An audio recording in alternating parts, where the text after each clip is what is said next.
Hi guys, and welcome to today's video.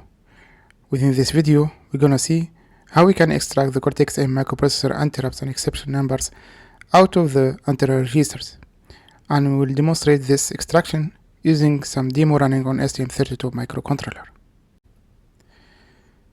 So this is the structure of the Cortex-M vector table. And you can see in the left side that each interrupt and exception has an associated number. For instance, we have the supervisor call has the number 11, system timer has number 15, and so on. Even for the system on chip based interrupts, like those IQ0, 1, and so on, each one of those has associated number. And this number is quite critical to determine the corresponding entry point within our vector table while the CPU trying to jump to the corresponding exception or interrupt. The first way to determine the exception or interrupt number within our Cortex-M microprocessor is via this interrupt program and status register.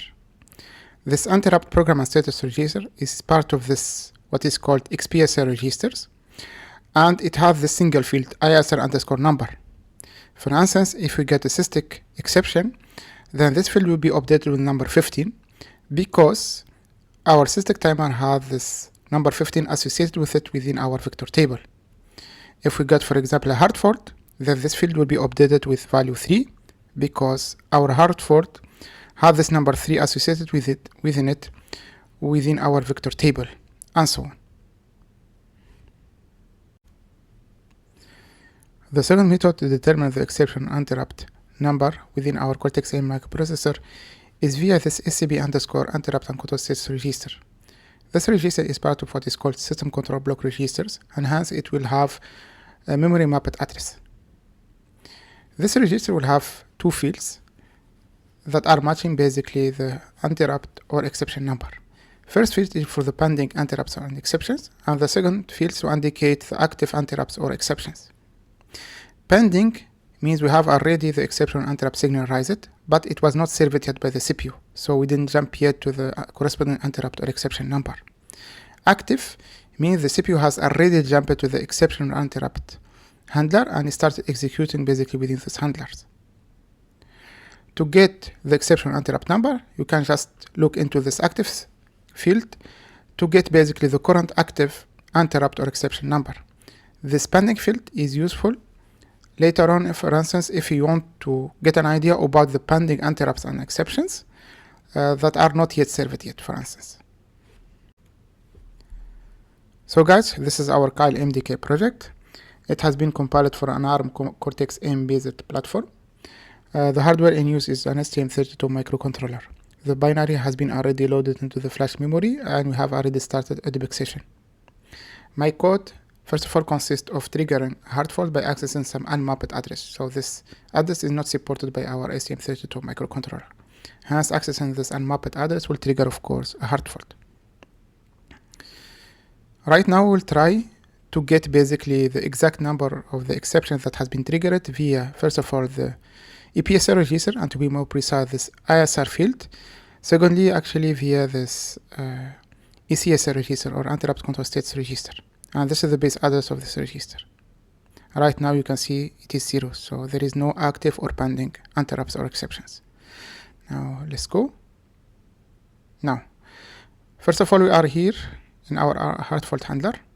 Now let's check out our IPSR field. You can see this has been updated already with the value 3, which is matching, of course, the number associated with our hard fault exception. Now if we take a look into this SCP underscore ECSR register, we can see already that the active field has been already updated with value 3.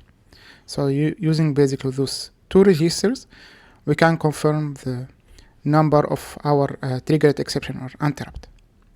We can try another experiment. This time, we will try to trigger a cystic basically interrupt or exception. Here we can just try to program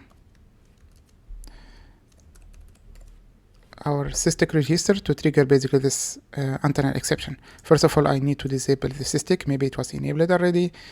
Then I just need to update the current counter register by 0.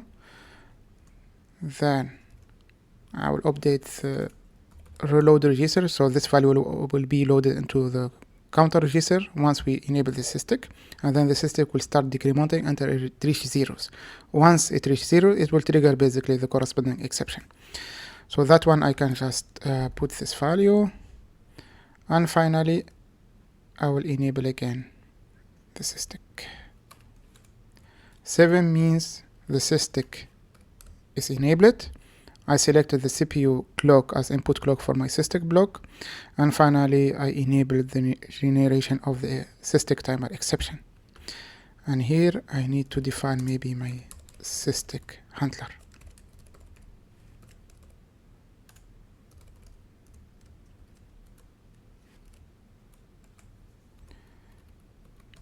I can stop the execution here. So far so good. I can just recompile the project.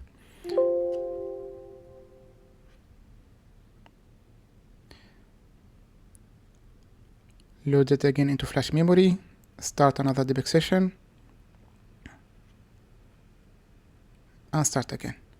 As you can see, now we are within the sysdig timer handler or exception handler. If I check this IPSR ASR field, I can see the number 15. So this is again matching the number associated with our sysdig exception. And now if I check the SCP_ACSR register, I can check, of course, that the active field has been updated with this value 15. Also, the pending let's say field has been updated with the value 15 because the sysdig timer is always running.